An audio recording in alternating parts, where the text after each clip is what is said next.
Hello, my name is Euin Cobb. In this video, we're going to attempt to break out of the atmosphere to perform a suborbital maneuver. We'll go check our missions. Escape the atmosphere, that's our goal. We'll also probably break, of course, this record, 19 kilometers. Getting out of the atmosphere, you have to get above 70 kilometers. That's 70,000 meters. Distance record, we'll almost surely break that. And a speed record, we'll probably break that. So we're going to do all four of those. And after that, we'll grab that one. Okay, as you recall in the previous video, we had a spacecraft that well, we had 3 failed launches. All of them failed, but the most recent one failed principally because we did not have a swivel engine. Let's see, I believe this is the one here. Yeah, first craft 4. Yeah, that's it. Now we're going to modify it a little bit. First of all, we're going to get rid of the Reliant engine. The Reliant engine does not pivot on its base. It does not. It's not a gimbaled engine. It does not have gimbaled mounts. But we now have the swivel engine, named, of course, because it can swivel. It can move. Let's see, how much can it move? It can rotate. Vectoring range 3 degrees. So it can tilt side to side 3 degrees this way and 3 degrees this way. And that will give us the control we need in order to keep pointing the craft in the direction we want to point. Now we'll check our staging. Staging looks good. However, it has occurred to me that we're going to have a problem because we're going to be going out of the atmosphere. We're going to turn sideways to do our re-entry over time, and rather than just go straight up and drop straight back, which we might burn up in re-entry. We don't want that. First of all, we want a heat shield to protect our backside as we re-enter. And this Science Junior is probably not a good thing to have. Well, I know it wouldn't survive without a heat shield. Would it survive like that? Probably. Yeah, although the gyros, once we get rid of this, and we're relying on the gyros that are built into this for the reaction wheels, rather, they're gyroscopic reaction wheels, to maintain our orientation. If we have the Science Junior with us, we will be inherently unstable. But if we, just for the first time, if we get rid of the Science Junior, we will be far more likely to survive re-entry. I hate losing that much science, but I think it's the safest way to go at this point. But I think we can keep the, I think we can keep these mystery goo containers, although I would like to move them up a little farther from the heat shield. So I've set for symmetry mode to 2, and I'll move it up a little bit. Get it away from that blast from coming off the heat shield when we're doing our re-entry. Okay, let's see if there are any other tweaks that need doing. That's all I can think of. Let's check our science if we have any more scientific instruments. No, we have an antenna. Nope, I think that's about it. Who's in the pilot seat? Jebediah Kerman, that's good. It's good to have a pilot in the pilot seat rather than an engineer. You can have a scientist in the pilot seat. I mean, you could have anybody in the pilot seat. If you have the controls are being operated by someone or something that is not in the craft. And by that I mean we don't have one right now, but later we'll get some devices that we can place up here underneath our parachute, a small disc we can put under the parachute that can control the craft. But again, we don't have that yet. And so we're relying on Jebediah, who is a trained pilot, to pilot the craft. Okay, so should be good to go. So let's save it and fly it.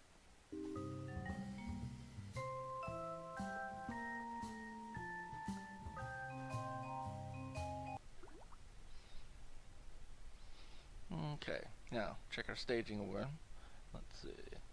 Yep, yep, yep, and yep. Okay, now we want to throttle up because we have a liquid-fueled engine there, and hit T, the letter T, to initiate our control system. Jebediah looks fine, he looks happy and ready to go. So let's, can we, well, I don't really want to jump outside right now. So let's go ahead and fly. Hit the space bar.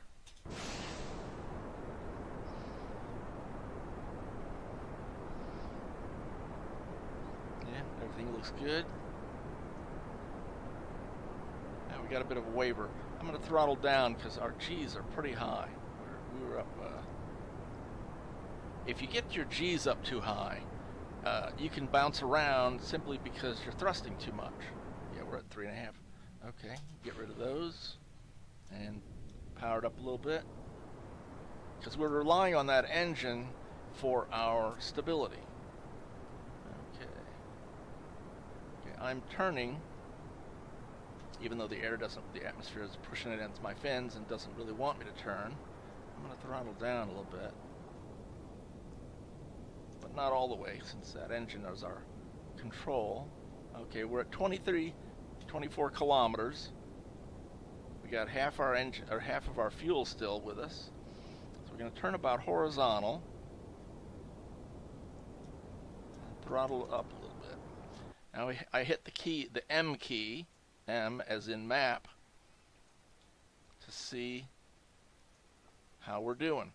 Our altitude's 55, or this is our projected altitude. That's our actual location. 55. Now I'm going to throttle down a little bit. Okay, because zoom back in. I hit the M key to go look at it again, and I'm going to tilt up a little bit because I want more altitude. Hit M again, slow down a bit. Okay, yeah, that breaks the atmosphere. Now that gets us out of the atmosphere by a little bit. Oh, we're going to re-enter in darkness. I hadn't thought about checking for that. Okay, but that'll be fine.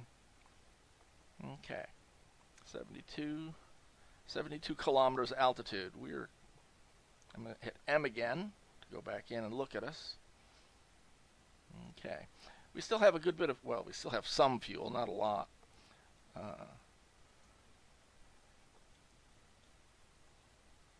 Okay, but we are, yeah, okay, we're going to go to 72 kilometers, and we're currently at 63.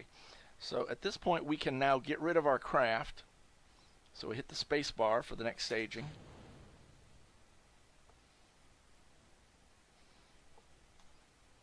And if you're worried about space pollution or space junk, it's going to follow this orbit and crash into the planet Kerbal right about there.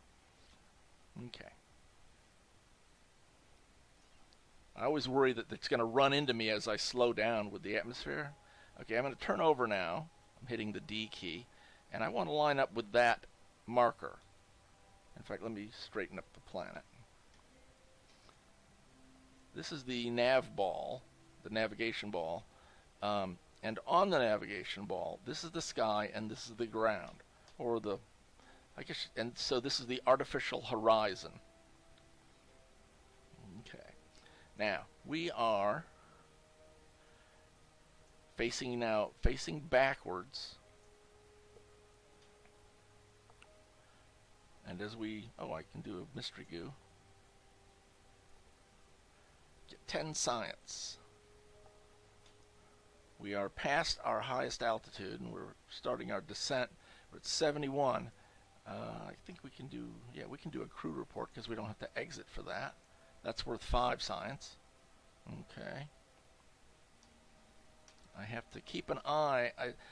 A mystery goo observation, another one. Okay. Probably one outside the atmosphere and one inside the atmosphere. all science measurements are based on your location. So that if you were landing on the Mun, for example, there are a whole host of, they call them biomes. Every planet, even Kerbin, has a number of biomes, and each one offers science, some science points. Okay, we're at 62. When we get down to about 52 kilometers, or maybe 50 kilometers, we will begin to get in the atmosphere thick enough that we'll be seeing red glowing past us. The air will be streaming past us. And if we look here, we'll see that our heat shield heats up.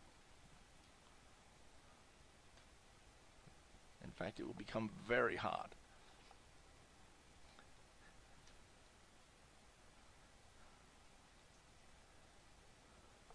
Okay, we're at 48. We should start seeing some action. Probably because we're moving slower than coming in from an orbital speed, that we didn't start igniting at around 52.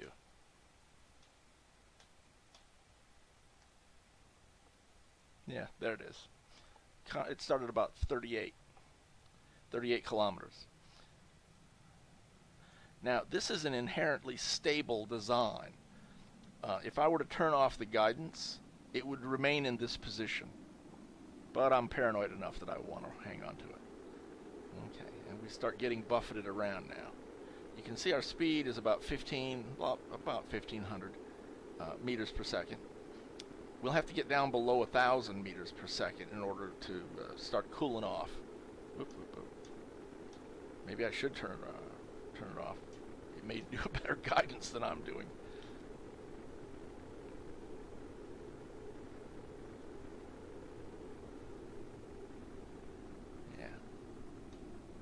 Okay, our speed is around 800 meters per second, starting to cool off. Okay. One of the bad parts about landing in darkness is you can't tell if you're above mountains or not, in which case they may reach up to grab you. And we got to get below 200 meters per second in order to open our chute safely. Otherwise it could tear apart.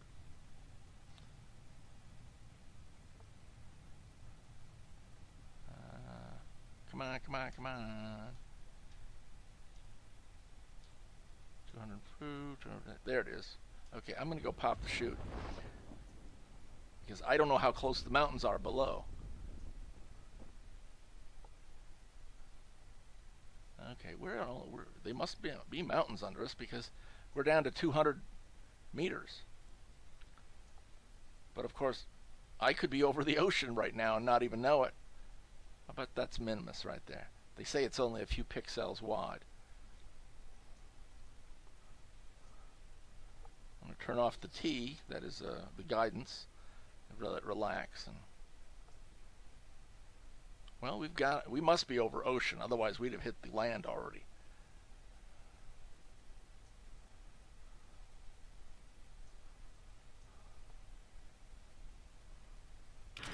Yeah. Yeah. Okay, very nice. Well, we can do an EVA report.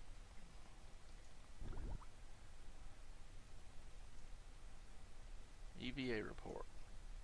No, we didn't get anything for it. Okay. So we can hit the letter B, as in Bumblebee, to board. And Jebediah is safe and sound. Okay. So there's a flaw for some reason. It's been showing quite often that you can do an EVA report when you really can't. Okay, so we have succeeded in completing that mission, and Jebediah is fine. So we can now we hit escape, and we go to Space Center, and we need to recover the craft.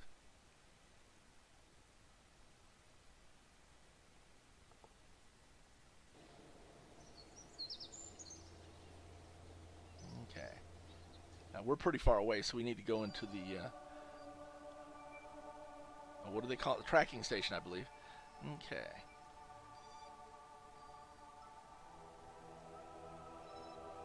Krakens Frontiers Agency. Anyway, this is where we launched from. Right there. That's the space center. And this is where we landed. Over here in the dark part of the planet. Okay. So I have clicked on it, and it is now active over here. So I can now hit recover. And recover. And it tells us we got 5 and 10 and 9 and 8 science. A total of 32 science picked up. And we have 49 science altogether. And these are this is the money recovered from the recovered parts. And he got no XP gain, and we got no reputation. We have a total reputation of 158. And by the way, reputation, it's not really something I've concentrated on to speak of, but it does have value. For example, the reputation determines how many missions you can take at a certain time. At least that's my understanding. And there's some other things, benefits you get with reputation. Anyway, that's it for this lesson. You guys have a good time, and I will talk to you again next time. Bye for now.